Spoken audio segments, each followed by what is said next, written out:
SSR qanday mamlakat edi? Qisqacha tarixi. 1924-yilda Lenin o'ldi va partiyadagi ikkinchi kishi Trotskiy sotqin ekanligi ma'lum bo'ldi. 24-yilda. Ya'ni g'oyaviy asoschilardan biri sotqin. Kamenev, Zinoviev, Bukharin va Stalin Trotskiyni mag'lub qilib, SSRdan quvg'in qilishdi 27-yilda. 2 yil o'tgach, boyagi quvg'in qilganlarning ichida Kamenev va Zinoviev va Bukharinlar ham endi sotqin va zarar kunanda bo'lib chiqdi. Ular otilib ketdi. Ingliz shpionlar ham bo'ldi. Shpion. Shunda Mardonovar o'rtoq Genrix Yagida ularni hibsga oldi. Qarang.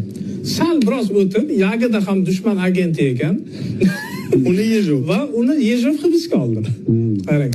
Ammo yana 2 yildan so'ng Yejovning o'zi ham hech qanaqa o'rtoq emas va xoin va dushman agenti ekanligi bilinib qoldi. Va Beriya Yejovni hibsga oldi va u ham otilib ketdi. Dahi Stalin o'ldi 1953-yilda va hamma birdaniga Beriyani sotqinligini bilib qoldi. Shunda Zhukov Beriyani hibsga oldi va uni ham imijida otib o'ldirishdi. Ingliz razvedkasining agenti. Beriya Ingliz razvedkasining agenti. Endi buni qarang, ko'p o'tmay Xrushchev Zhukovni ham dushman va fitnachi ekanligini bilib qoldi. Va uni ham ishdan olib Uralga surgun qilib yubordi. Hech vaqt o'tmay Stalinda ham jiddiy nuqsonlari bo'lganligi ma'lum bo'ldi 1956-yil 20-yilda. Shu bilan birga siyosiy byuro a'zolarining ko'pchiligi ham unga sherik bo'lgan ekan. Tezda Stalinni ham mavzoledan olib chiqib devor ostiga ko'mib yuborishdi. Siyosiy byuro gigantlari va ularga ilakishgan Shepirovni ham Xrushchev boshchiligida softil partiya jonkuyarlari haydadilar. Endi qarang, endi bo'ldi, endi partiya mana top-toza bo'ldi deyishgandi. Lekin bir necha yil o'tib Xrushchev ham populist bo'lib chiqdi. Voluntarist, tovlamachi va dushmanligi ma'lum bo'ldi.